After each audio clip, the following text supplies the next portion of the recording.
Can you hear me? Oh, Perfect. you Perfect. can hear me now? Okay, sorry if it. Tell me if it goes out.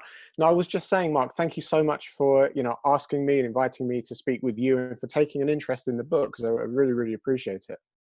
It was my pleasure, and I'm really glad to talk to you. I love your Oh, background. I love the fact that you have so many movies behind you. That's great. oh yeah. Not all good movies, I should say. No, no, no. Listen, we do what we can. So, Yeah. Mike, you're coming to us from where in the UK?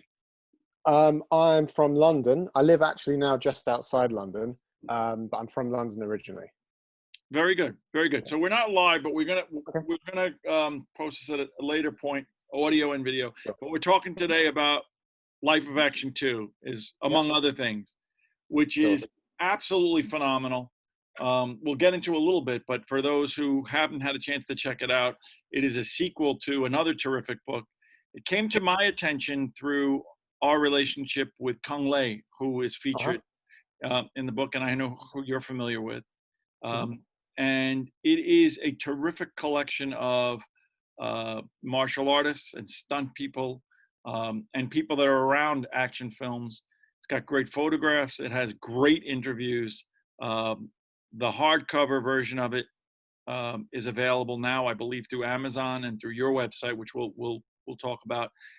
And I think is one of the true collectors. You know, I have it on my tablet, but I'm going to get myself a hardcover version of it because I think it's among the type of books that you want to have to physically flip through. So thank you so much for joining us today. Yeah. Oh, no, thank you, Mark, and I appreciate your enthusiasm and your passion and everything you do. So it's good to chat with like-minded people. Yeah, absolutely. So tell me a little bit about you're a young guy. This is now your second major project of this type. Where does all of it come from? Tell me a little bit about your background and your martial arts and stunt relationship. Hmm. Well, I think for all of us, it has to come from a kind of fandom, right? So we grow up being obsessed with movies. I think movies are such an interesting gateway for so many people, because of course, the martial arts as a sport or as a discipline can be a different thing. You can train, you can go along to karate classes or any system of class and train there. But for so many kids growing up, especially of a certain generation or maybe a few different generations, you get this introduction through people like Bruce Lee, Jackie Chan, and it's a great kind of popular culture entry point. So I think that's really interesting. And for me, like a lot of other people, I grew up watching a lot of mainstream action movies, but also a lot of so we're talking about like Stallone, Schwarzenegger, all those great guys, but also watching a lot of Bruce Lee, Jackie Chan, Van Damme was a very big one as well. And I think just when you're a kid, you're really inspired by these types of people, these characters, um, you know, based on a great many things, based on how they look, how cool they look. Somebody like Van Damme, you would kind of aspire to have that kind of physique and ability. So that's really where it started for me, and then segued into journalism as I got a bit older, enjoying writing about it, because naturally you want to talk to people about this passion you have, share the interest, share the enthusiasm. Um, started writing for websites and magazines and that kind of thing. Meanwhile, getting into Wing Chun Kung Fu was my first system I started out in. My parents weren't super into martial arts, unfortunately. I know a lot of people who their parents were, they pushed them into joining classes, as Sure. they were kids. And I wish I had that. I mean, I love my parents, but that would have been nice. I had to kind of discover it more for myself, and then got into Brazilian Jiu-Jitsu later and became interested in that. So unfortunately, I'm not a Taekwondo guy, but That's all right. I'm in awe of all you guys and all the talented martial artists, and I wish I had that kind of dexterity, that kind of kicking ability for myself. But yeah, then that led me ultimately to Life of Action. So that was just an idea I had based on having conversations with a lot of people by this point who become friends in the business, actors, stunt people, and so on. Having conversations with these guys and thinking, well, it's really interesting. There's some really great stories here. I bet this would be this would make a cool collection of stories, a collection of insights and shared experiences. So that's kind of how we got to this point. That's great. That's great. Did you find, I mean, my experience has been very much what you talk about, which is that people that are involved in martial arts and movies, and where those two things intertwine, that they are very passionate about it. And as a result, I have found them to be more than willing to share their life, their experience, stories. I have found great accessibility even among the highest of caliber of stars, whether it be Scott Adkins or Michael J. White or those guys. Did you find that that's a similar experience? I'm really sorry, Mark. You actually cut out for a moment. Could you just Okay. repeat the second half? No, that's fine. What I said is, my experience has been that those guys, they love to share their passion for the martial arts, and as a result, they've been very accessible to us for interviews The and question. for conversations about their life, their training, their films. Have you found that that's been one of the things that's made it easier for you to proceed in these projects? Yeah, for sure. I mean, I think there's definitely something I believe in is like kind of the martial artists or the warriors code. There's a certain, obviously a kind of a humble, gracious attitude. And it's what's interesting is maybe you expect it more of like fighters or MMA guys or stunt people and that kind of thing. But even some of the, let's say, people that started out as, let's say, stunt performers who went on to become filmmakers, even Hollywood directors, like the 8711 guys, Chad Stahelski and David Leitch, who, martial artists background and then stunt guys, and now they're directing John Wick and Atomic Blonde. They've still got this very humble kind of warriors mindset. And what it means when you're, I think, approaching these guys and wanting to talk to them is they don't think they're big Hollywood stars. They're not too good to talk to people. I think we all sweat and bleed on the mats together, and there's that kind of shared common ground and that shared respect and interest. So yeah, definitely, it was really great honor to speak to so many of these guys, and I found them to be really friendly and approachable. So it was a really good experience. Yeah, I think there's a combination of mindset, and I think you hit the nail on the head. I think part of it is just a lot of folks that come out of martial arts training tend to have a very a humble and accessible mindset. And there's another part of it in listening to an interview with Arnold Schwarzenegger. He's talking about how historically action films are, even in high quality action films, are considered B in the movie base. So they tend to think of themselves, even when they make a ton of money, even when they have a high quality product, they don't necessarily think of themselves as being in the same category as the, Oscar winning movie stars, which is, funny because they probably have a greater recognizability in terms of from the public's perspective, and the fan base is so loyal. Yeah, for sure. And I think it's interesting now how much it's changed. I mean, back in the like 80s or early 90s, you got films like, the Terminator franchise and Aliens kind of becoming their kind of mainstream versions of action, maybe not martial arts action, but, action Sure. based cinema. Then in the 90s, the martial arts craze kind of came in a bit more into certain Hollywood films. Now John Wick is like a total blockbuster Hollywood film or franchise with a lot of martial arts action, not to mention the Matrix and all this other stuff. So it's kind of, I think the lines are becoming a bit more blurred nowadays. Absolutely. And I think that's one of the things, and we've spoken to like Jesse B. Johnson and speaking to Scott Adkins, I think it's one of the reasons why to some degree, the quality of the content is better, because you have folks that are taking real ownership of not simply wanting to, you have this movement, right? If you listen to Cynthia Rothrock speak, she talks about days of going in where there's a 3-page outline for a story, and they'll shoot, and the martial arts is terrific, but the story tends to be weak because it's not well constructed. On the other end, you've had historically these terrific action films where the fights and the stunts were left only to stunt people, a lot of blurry camera, shaky cam kind of a thing. And now you have a world where the industry has sort of said, we got to have good stories, we got to have good and we have to have realistic fight scenes where we're going to be able to do close-ups and things like that. And I think for, people that have spent, I've spent my whole life waiting for this era of martial arts films. I'm loving it. And then you have the accessibility of it in streaming and such. So you don't necessarily have to go and pay, big money to see them. I think it really is a golden age for the martial arts and action fans. Yeah, definitely. But I think it's the challenge part of it also comes from, it's made certain people have to become more savvy. In the old days we had a lot, and I love these films, by the way, as I'm sure you do as well, but you have a lot of the kind of the B movie martial arts people that maybe aren't the best actors, but they have a good fighting pedigree, doing their movies in a certain comfort zone. Now audiences are more savvy. They want to see good stories and good scripts, as you say. So it's made them have to kind of up their games a bit in terms of, you know, the quality of what they bring to the table. And it also means, you know, it's kind of keeps you on your toes to a certain extent, I think, because now you don't need to get the martial arts guy to do the fight scenes. You can train an actor Sure. to be, you know, who is already a good dramatic actor and can already deliver good dialogue, to actually go and train and do the fight scenes and then come and do a good, complete, rounded job. So it's maybe made some of the martial arts guys think, oh, we need to up our game to a certain extent. Absolutely.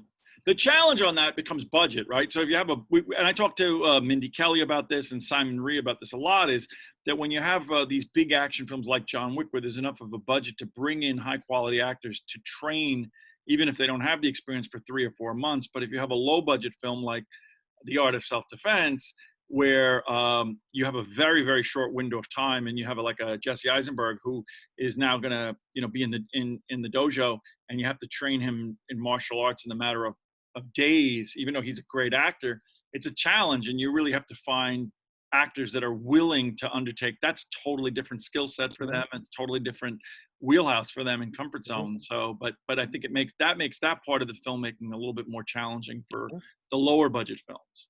Yeah, I think for any experienced actor as well, especially, you know, good dramatic actors who've done great work and been recognized in that field, it's actually quite courageous to step outside of that and, you know, maybe do things that they've never done before, especially if it involves fight scenes and kind of, you know, feeling a certain degree of pain and pressure. Like actually in Life of Action 2, the fight coordinator John Salviti talks about this, the intent.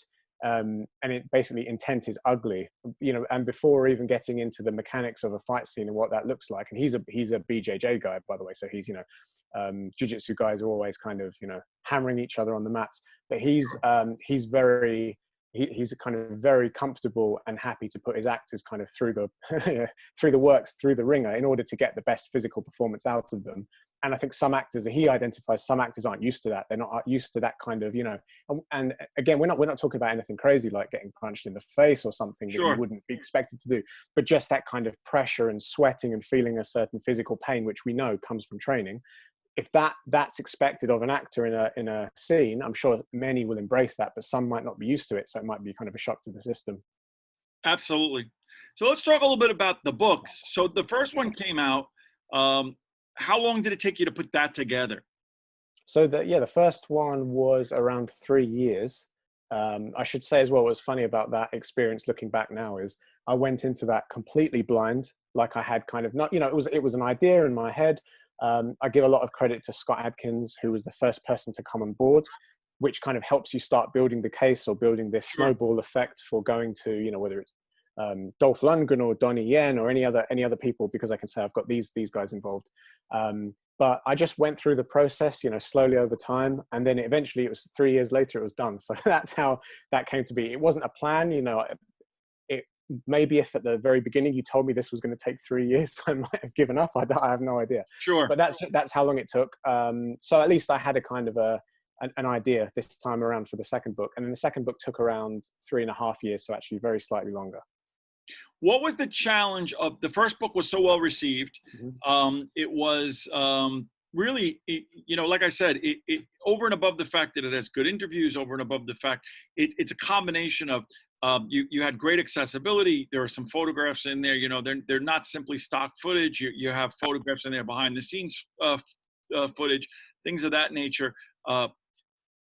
What additional pressures, right? So now you go into the second book and you have the experience. So that part of it is, and you probably have a lot more credibility because you certainly have spoken to a number of people, but yet there's this challenge to produce a product that is equivalent to the first one, which you've certainly done. I mean, the second book is, I mean, together they're a terrific combination, but how did that play into the whole process in terms of your thought process and proceeding for the second one? I guess for me, the biggest challenge I put on myself is obviously you always want to top what's come before, right? So you want to do a better job. You feel like, you know, I should be able to outdo myself if I'm not comparing myself to anyone else. So what does that mean? That means I was I'm going to try and meet more great people, maybe some people I didn't have access to previously, who I'd like to try, you know, reapproaching, because we're visual and we're talking about film, and film is a visual art form. So it would feel kind of a letdown to me to not have any pictures and any, visual material in there. So I wanted to try to get good quality images, behind anything behind the scenes, maybe some exclusive pictures we haven't seen before. So an interesting story about Cynthia Rothrock from the first book. Again, sourcing images, I was able to track down a gentleman called Paul Maslach. And he was very kindly able to source from his own archives and collection some old, photos and materials from some of the movies they did. And then what's funny is when, we chose some of the best pictures. And when the book came out, Cynthia said she's never seen these photos before in her life. That's So it's kind great. of funny that these things reemerge.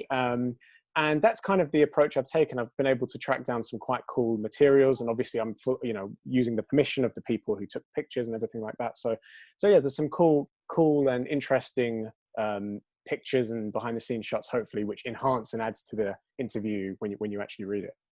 That's great. That's great. How has it's in full distribution now, right? I mean, it's available, and I want to make sure that we give this out, and we'll link this in the show notes. It's available at your website, which I wanted to give is, I believe, is miketheory.net. If That's I'm correct, yeah. And it's available on Amazon. It's in full distribution. How has the response to this one been? And how has it related to people going back now who are now discovering you for the first time and now going back and trying to find the first one? Yeah, I mean, that's been great. The response has been super positive, which I'm really, to be honest, I don't tend to get, I don't get happy about things. I just get relieved. So like, Sure. I was nervous, I was worried. Then I'm, if the reaction's good, which it has been, I'm thankful for that. And yeah, an interesting point, it has led people to want to rediscover the first book who maybe missed it first time around. But what's funny is that first book is currently out of print. So that's a bit annoying, but I'm looking to do a second edition, hopefully quite soon. So then people will be able to, go back and get the first book, because it's a crazy price at the moment on like eBay and Amazon. So Yeah, I wouldn't encourage anyone to right. don't spend that money. There'll be a second edition and you can get it then. Yeah. That's great. And you should be flattered, because I saw what some of them are going for the first edition. It's really, they really have become collector's pieces, which is a testament to the fact that they really are. It's a beautiful collector's piece. Like I said, even reading it on the tablet is a great thing, but I definitely, from my perspective, long to turn the pages and, have it as a coffee table type book, especially because, I'm always surrounded by martial artists and people who love the martial arts. So, hey, what's this? Find out a little bit. Yeah, sure. So did you find along the way that there was anyone, you don't have to name names, but did you find that there were any particular folks who were resistant to speaking to you for matters other than scheduling? I mean, I know over my time, people sometimes are just not accessible because they're working on projects, but did you find that anyone in particular that you were really interested in interviewing was resistant to the idea, or refused, or set up unreasonable terms for cooperation, or that you didn't really experience that? No, not really. I think the main issue I've only ever had is if they don't want to do it, and if they're not going to do it, they're not going to do it. So there's nothing more Sure. to say. But once you actually sit to have the conversation, and obviously me, especially being in England, and what's convenient now, as we're doing now, we've got Zoom, we've got Skype, we've got all these other options. So I can have a lot of conversations with people from overseas or people in America. Luckily, a few people, like Michael Joe White was visiting the UK, and I was able to, we arranged to go and have dinner and hang out and stuff. So that was fun. And Tim Mann, the stunt coordinator, was in London as well for something. So a few people I've been able to sit down with or meet them at other times, but a lot of this otherwise was like a phone call or an internet call. But I think that the point I was going to make from that is, once you kind of sit down to have the conversation, like with Michael that evening in London, we just have a good open conversation. It kind of, once you get past the point of having to actually organize it and find time and schedule it, which Sure. a lot of these guys are very busy. Once we're actually sat down to have a conversation, usually it just flows. And I think once they know that they can, they trust the person or trust the interviewer, in this case me, then, as you say, maybe familiar with the book, I have some degree of credibility, having done it before. They can see that I'm not out to, make them look bad or ask stupid questions. Sure. Hopefully that gives a certain trust. And then people like Zoe Bell, who I'm a huge fan of, I had such a great conversation with her over a few hours. And yeah, I mean, for anyone who's seen any interviews with her, she's a really really open and honest person. She's, you know, about the good and the bad, about, you know, the successes, but also struggles and everything she's done in her career. So that one in particular had such a profound effect on me. I was thinking, I have to have her on the cover. I can really imagine Sure. her being on the cover. Then it just becomes a case of, okay, which picture would it be? Because I wanted a certain kind of uniform aspect with the first book in the design. So what picture would work, what works visually. And then fortunately, we were able to find this cool shot from the film Raise, which she was in. So that was really cool. So yeah, but everyone in there was so generous with their time, and I'm super, super grateful. Let me ask you, just out of you know, the one thing that I've kind of learned is that sometimes there's common themes that jump out at you that you didn't necessarily know at first, but based on the volume of people, right? You're dealing with martial artists, and while some may be Taekwondo and some and people that are around the arts and the stunts, was there any particular, from going from the first to the second, and you take all this broad spectrum of interviews, was there any particular theme that jumped out at you as being something that almost everybody seemed to have in common in terms of either their journey or their lives? Mhm. I think one of the biggest common themes, which I identified, is that everyone basically follows their own path. And that, as I like to say, there's no script for success. Like a guaranteed, you know, if you do this thing, that will happen. You know, you look at all these different people, you know, people have come from different backgrounds. You've got somebody like Kung Lee from his, you know, mixed martial arts fighting background, who's transitioned very successfully into movies. And then you've got people who can come more from a pure kind of film academic background, and then maybe stunt people who've become filmmakers, or, you know, actors who've moved into filmmaking and things like this. So everyone has their own path, but I think the most successful people you look at, and some of the names we've been talking about as being fans of, they're basically very unique. Like, you know, you don't really get another Scott Adkins. Like, Scott Adkins was inspired by Van Damme, but he's not like Van Damme. He's his own guy. Just like Jackie Chan, you know, they tried to make him like Bruce Lee, but he had the most success being Jackie Chan. And so, you know, everyone's got their own kind of formula, or, you know, series of ingredients that they bring to the table, and that's what makes them special and unique. So I think if there's something that hopefully people take away from this, it's obviously great to be inspired by all these guys and take aspects that you like, but ultimately, you know, you need to be yourself, because otherwise you're just another, you know, they'll look at you and say, you know, he's trying to be Scott Adkins, or she's trying to be Cynthia Rothrock. It's not, you know, be yourself. And I think that's the best way. That's great. That's great advice. Yeah. So tell me now, as you move forward, right? I know you're busy promoting the second book, but in your mind, are you constantly always outlining, laying out in your mind the potential of the third book, the next book, or are you on to something different? Yeah, I think remains to be seen. I mean, I would like to do a third book, and I've been thinking about it. But to be honest, the process of writing these, it kind of feels like it takes a lot out of me. So it just, in terms of volume and kind of mental focus and things. So what I did after the first book, I took kind of a break before I started on the second book, and I'll probably do the same thing. But, you know, I think that even if, and I don't want to say that I'm not doing it, but if a third book didn't happen, or didn't happen right away, because it's always something that I could revisit later, I think I'd like to do something else in that kind of space. So definitely something that's connected, that's relevant to that.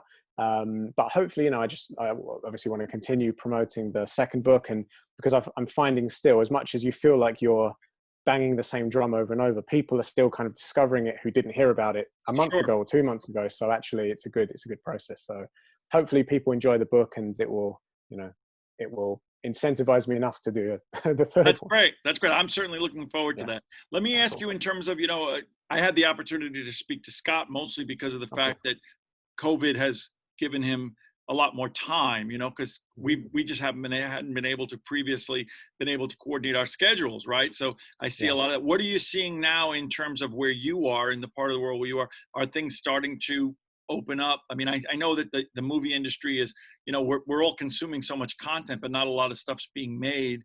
Mhm. what are you seeing from your perspective in the United Kingdom? Are you seeing that things are opening up a bit, or still pretty much locked down where you are? And what do you expect? You know, just from your personal perspective. Yeah, I think, I mean, things are slowly returning to normal, just like I think, it's happening everywhere. I think it's just for me and for most people around it, it feels like it's just being sensible about not going crazy and running straight back into the gym and doing all this Sure, as much as we want to. I'm sure we're all craving training and, probably sick of training at home or going in the park or something. You want to get back sure, in the gym as well. But it's just staying healthy, staying sensible, and taking things kind of one step at a time. And things are getting back to normal, so hopefully it's not too much longer. But I think it's also about trying to use this time productively. Like, I've been doing a lot of writing and taking the opportunity to promote the book, as much as it's kind of a weird time. And in the beginning I felt a bit bad, because it felt to me like, amidst this global pandemic, it's kind of a dumb thing to be talking about a book. It's like, it doesn't matter in the grand scheme of things. It's not important. But I couldn't change the timing, unfortunately. And then on the flip side, hopefully it gives people something productive or inspiring to kind of read and soak up and absorb. And then when we're all released back out into the world to go sure. back to business as usual, we've done some productive things while in lockdown. So I guess that's the aim. No, that's great, and I do agree with that, and I do feel like I understand your trepidation, but I feel like it is a service to some degree to people, because people really are looking to, they have more time, and it is something for them, and something of value and something of meaning for them to consume. And it tends to, there tends to be a reaction, right? So somebody picks up the book and maybe isn't familiar with the work of Zoe Bell, and then go, all right, now I'm going to check out those movies and see what streaming service I can find them. And now it leads into those paths that you didn't expect. So Mm, it is sure. sort of an interesting thing. So and for Yeah. me, that's one of the things I love. I'll watch a movie and see someone with great martial arts skill and say, I don't really know who that is. I'll take a look and say, oh wow, they were in this movie or that movie. Next thing you know, it's gives me 6 hours of viewing time. Yeah. It's like a never-ending spider diagram, right? Like, it's, like a Yes, family tree. It kind of branches off, and then you read about this guy, and he's worked with this guy. Who's this dude? And then you see them in a fight scene with somebody else in there, and then it goes crazy. You end up down the rabbit hole. absolutely. And one of the things that I've learned, which is interesting, is that every business in its own way is large and small, is that as we've had greater contact with various martial artists, movie star, action stars, stunt people, that again, when you do draw those diagrams, there's always some connection. There's always some way to lead back to certain people. And the more movies that they do, you go, wow, I didn't have any realization that they were somehow interconnected. So it's kind of cool. Yeah. For sure. And I mean, I'm a big fan. I mean, I'm a big film fan across the board anyway. So I love a lot of different genres, and not just action, a lot of, you can see I've got a ton of DVDs Sure, behind me, and it's kind of a big wall. Because I'm into physical media, and that's kind of one of sure, my things. But, a lot of different movie genres, but even within action, I'm into lots of different types of action. So I'm a big Hong Kong film fan. So all the old, Chinese and Kung Fu movies, through to like John Woo's, the kind of the gunplay action, and then Hollywood, and even like we're talking about the B movies or the kickboxing movies of the '80s and this kind of stuff. sure. So I think it's so broad, and it all has value. It all brings value to the kind of the cinematic landscape, which is why in both books I tried to speak to a cross section of people. It's not just B movie guys or Hollywood guys or Chinese kung fu film guys. It's a very, very mixed bag, but they all inspire and motivate each other, and they all tend to be fans of each other as well. So, and we as fans want to see all their stuff. So hopefully it's Absolutely. interesting to read all those different stories. Absolutely, Yeah. absolutely, and you start to see themes and things that tie. I've been watching during this time. I've been watching a lot of Korean language action films.